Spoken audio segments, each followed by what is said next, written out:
vosotros? Yo soy Alberto García y estamos aquí en un nuevo podcast de Review for You. Y bueno, hoy quería empezar comentando también, porque he visto medios de tecnología realmente grandes diciendo que el iPhone 12 no es, no tiene la pantalla, o sea, el cristal que más se raya, sino que lo es el iPhone 11.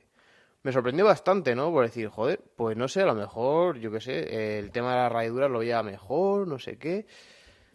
Y viendo también el tema de, o sea, ese mismo post y algunos otros donde hacían referencia a esto, lo que hacía es que cuando te metías veías que el experimento que se estaba haciendo era un test de impacto, o sea, era impacto, donde se ponía un punzón encima de una pantalla y se aplicaba fuerza.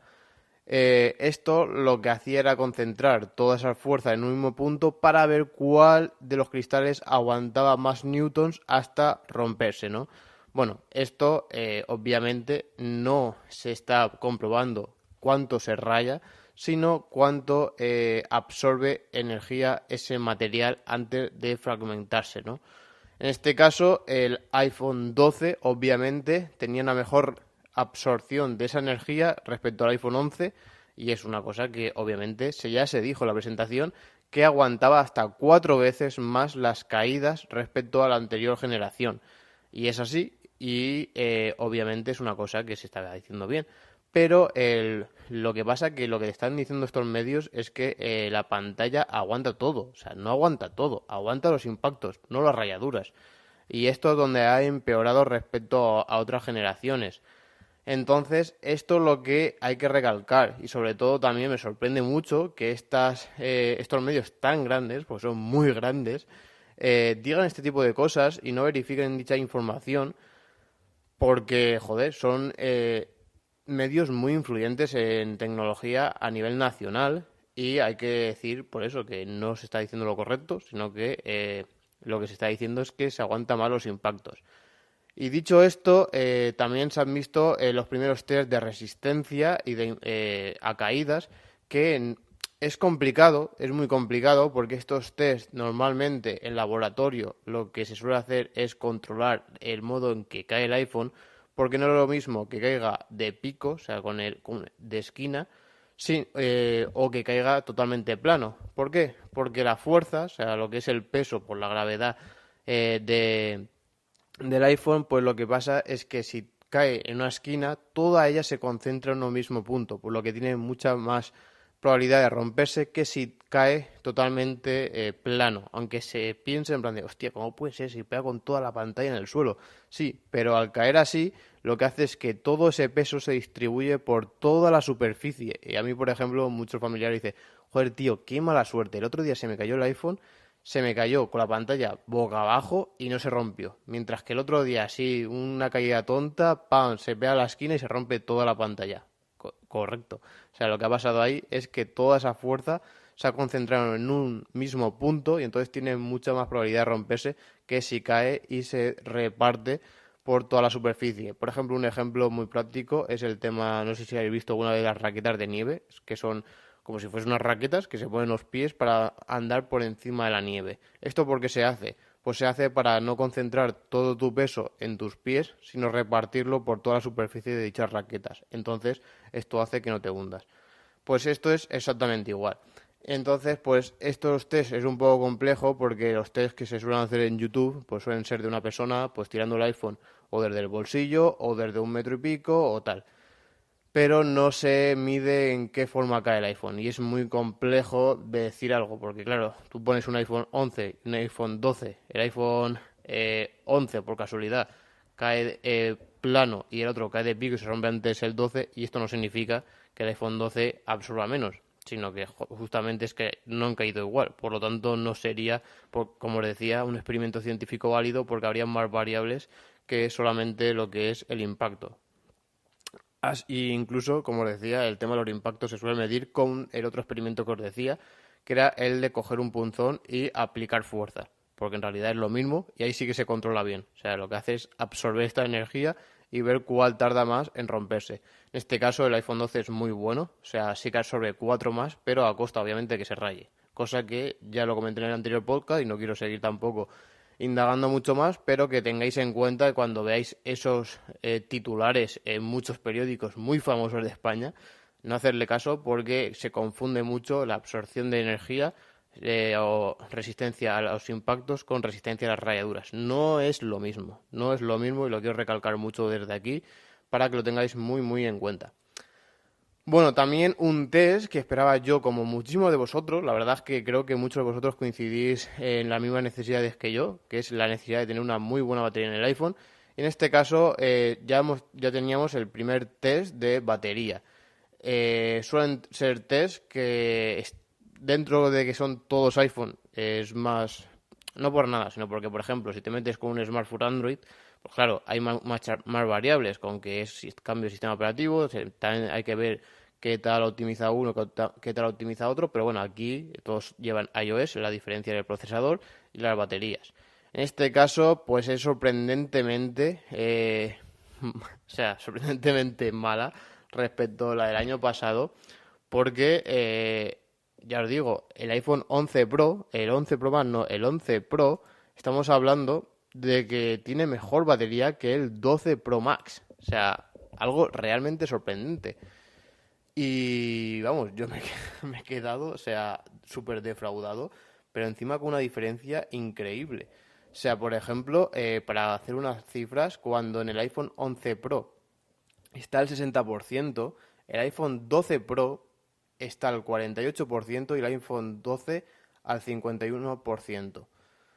Es bastante curioso, o sea, el ver las diferencias, porque entre el iPhone 11 Pro y 12 Pro hay más de un 10% de diferencia de batería, o sea, inferior.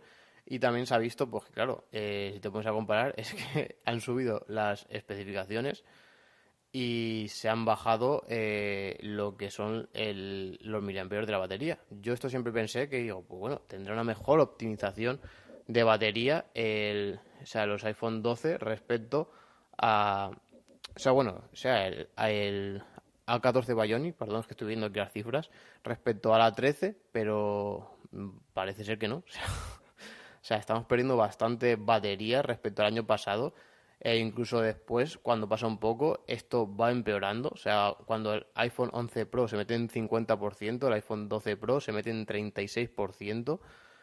Y es bastante, vamos, a mí me defrauda bastante. El único que sí que supera es el iPhone 12 respecto al iPhone 11, que sí que tiene una mejor batería. O sea, tiene menos, o sea, sí, tiene menos miliamperios, pero tiene un mejor rendimiento. Aquí el iPhone 11 sí que se queda en un 13%, mientras que un iPhone 12 se mantiene en un 40%. También sorprendente porque el iPhone 11 también tenía una buena batería y no sé, me sorprende también bastante que esta diferencia. Así que el iPhone 12 sí que parece ser que va a tener una excelente batería, mientras que el iPhone 12 Pro parece que va a bajar bastante. Yo creo que sobre todo por el tema de la pantalla, de tener a lo mejor 200 nits más de batería, de pantalla, pues parece que va a influir bastante en el tema de la batería. Y claro, aquí también uno de los cambios muy significativos entre el iPhone 11 y el iPhone 12 es que el iPhone 12 cuenta con las OLED, que como ya sabéis, pues ahorra un poquito más de batería respecto a las IPS. Así que el 11 Pro y 11 Pro Max parece ser que van a tener peores baterías, como ya se intuía respecto a los iPhone 11 Pro y 11 Pro Max, y el único que mejora es el iPhone 12 respecto al iPhone 11 del año pasado. Yo sinceramente seguramente no me cambie porque encima la batería es para mí fundamental, creo que es la principal característica que miro. Y entonces pues todas las otras, por ejemplo el tema de pantallas, tema de cámara y tal, hay mejoras pero tampoco son sustanciales ni mejoras que para mis necesidades me hagan cambiarme un iPhone 12 Pro Max respecto a un iPhone 11 Pro Max. Sí que el que mejor batería tiene a día de hoy en iPhone son el 11 Pro Max, es el iPhone a día de hoy con mayor batería. Y aquellos que me preguntáis, pues claro, es lo que os digo. Yo mis necesidades es batería porque utilizo muchísimo el smartphone para muchísimas cosas y me encuentro con que con un iPhone 11 Pro Max llego a lo mejor con un 20% algunas veces a mi casa, pues seguramente que con los otros, pues prácticamente casi que no llegaría a mi casa. Entonces, en estas situaciones es donde yo valoro mucho el tema de la batería. Todo esto, como os decía, depende mucho de las necesidades de cada uno, pero es curioso al ver estos test de batería y lo bueno que salieron los iPhone 11 Pro del año pasado. Y incluso también se compara con un iPhone 10R, que también tiene peor batería que estos. Y bueno, pues a ver, también os digo que es una cosa muy curiosa. No por nada, sino porque hay gente que a lo mejor tampoco necesita tanta batería, pero es que sí que hay muchísimos de vosotros que me preguntáis por cuál tiene mejor batería. Claro, sobre el papel hay muchas variables y yo pues siempre os digo, esperaros a que salgan los primeros tests porque aunque se vean que tengan menos miliamperios, quién sabe, a lo mejor el A14 Bionic está súper bien optimizado, consume nada y menos y entonces pues esto también provoca que pues tenga mejor rendimiento la batería, o sea, tengamos más autonomía aunque tengamos menos miliamperios, pero no es así. O sea, parece ser que no era así y vamos a tener peor batería en los iPhone 12 como ya se veía y como se había intuido, o sea, bueno, el iPhone 12 Pro, perdón, respecto al año pasado. Así que sí que pues ya podemos ver esos primeros test bastante curiosos y a mí la verdad es que me ha sorprendido también la gran diferencia que hay. O sea, estamos hablando de más de un 15% de diferencia, ¿eh? O sea, cuando uno se acabe la batería o el otro aún le queda un 15%. Curioso. Bueno, vamos a seguir también con más noticias y también es que ha habido bastante polémica, ya que ha muerto Lee Kun-hee, que es el presidente actual de Samsung y también uno de los hombres más ricos de Corea del Sur, que también estaba comentando que lo que es las ganancias de Samsung corresponden a un 15% o un 20% del PIB del país. O sea, brutal, ¿eh? Brutal lo que llega a generar dicha empresa. Y sobre todo, la peculiaridad es por el tema de cómo está el tema de las descendencias, ¿no? De quién se va a quedar la empresa, a quién pasan todo tipo de acciones. Y es que parece ser que allí en Corea del Sur, pues está un poco difícil el tema este. O sea, yo me sorprende porque parece que creo que eran 20.000 millones de herencia, pero el Estado quitaba un 50% a herencias de gran valor. O sea, es brutal, ¿eh? O sea, una herencia de 20.000 se te caen 10.000, que eso aún es una pasada, pero, hostia, un 50% me parece increíble. Y esto el otro día lo hablé también con un compañero, que no entendemos por qué no es proporcional, ¿no? Porque igual que yo cobro tanto, un tío que cobre 10.000 euros al mes, el 15%, o sea, si nos quitan un 15%, un 21% de algo, o sea, siempre va a ser proporcional. O sea, él va a pagar más y yo voy a pagar menos. Es proporcional a las ganancias. No entendemos por qué una persona que gane ese dinero o sea, tiene que pagar más por el mero hecho de que sea más, ¿no? No lo llego a entender del todo y creo que lo más justo sería que todo fuese proporcional, ¿no? Al igual que estas cosillas, o sea, porque sea una gran herencia tengas que pagar un 50%.